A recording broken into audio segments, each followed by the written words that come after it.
Okay, so this was something that I've talked to with some of the Chicago guys that I've interviewed recently. Like for example, the Ruga interview and so forth. And what I brought up was that the mayor of Chicago, Lori Lightfoot, plans on suing gang members for, gun violence and so forth.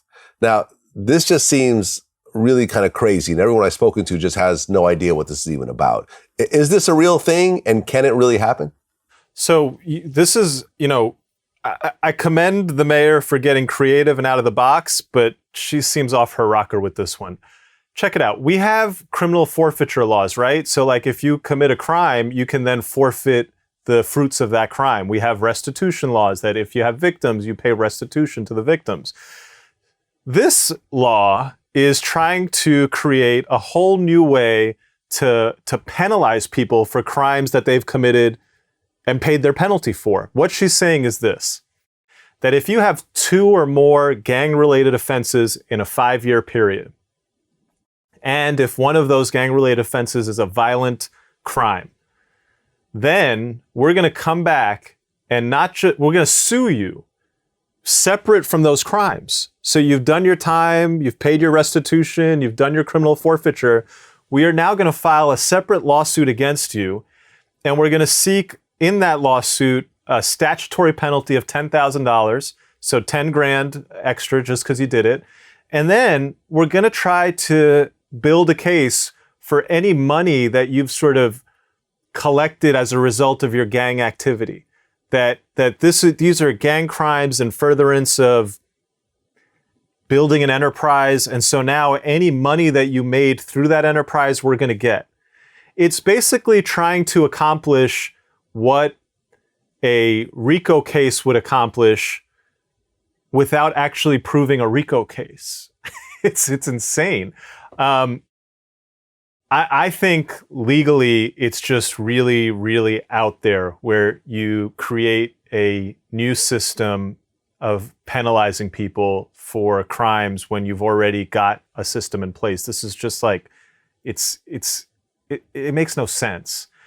The words out of, the sort of grassroots community in Chicago, the criminal justice advocates, also are worth mentioning. And their point is basically this, that this city is not beset by a handful of kingpins pulling the shots so that you can go and build a case against these kingpins and stop all of the violence. What is plaguing this city are young kids with access to way too many guns and senseless beefs that get started on social media bullshit. And if you want to stop that, this law is not even going to come close to doing that. And what it's going to do is be counterproductive in a variety of ways. Your focus, your attention, and your resources as the government are going to get sunk into something that's not going to work. And you're going to inflame and anger the communities, because if you actually successfully go after someone, all you're really going to do is take some small-time person who has been convicted of crimes and paid the price and now subject them to additional punitive measures. How is that going to build trust within communities that have deep distrust between police and civilian? How is that going to fix the core problem in these communities, which is a lack of opportunity and financial resources?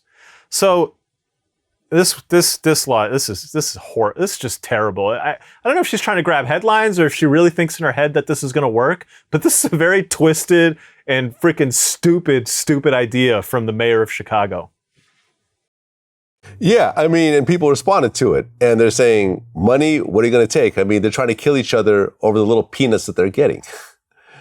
That's it's not like we're talking about, massive kingpins with private planes and mansions and so forth. Like, yeah, these guys are really just trying to survive. And you're going to add, the monetary aspect to it on top of the jail time they already got to serve. Like, yeah, I don't get it. Vlad, if you want to put a dent in gun crimes in Chicago, I hate to be the guy who says this, but like, we got to look at the numbers, people, and we got to get a little more realistic. You got to do something about gun laws in this country. The numbers of access to guns, the number of gun deaths in this country versus Europe is shocking. It is eye-opening. Right now, if I don't have a criminal record, I could go buy an apartment in Florida, Alabama, Louisiana, some of these countries with no gun laws, and every day I could go buy an AR-15 and send it upstate. Every day I could go buy 545s, drive them back to New York and sell them for $500 a pop on the street. And every day that is happening. The source of the guns in the city of Chicago are legal stores in states like Florida, Alabama, Louisiana, where civilians can buy unlimited numbers of guns, put them in their car, and drive them to Chicago. Okay, so if you want to stop the gun violence, maybe that's a place you ought to look.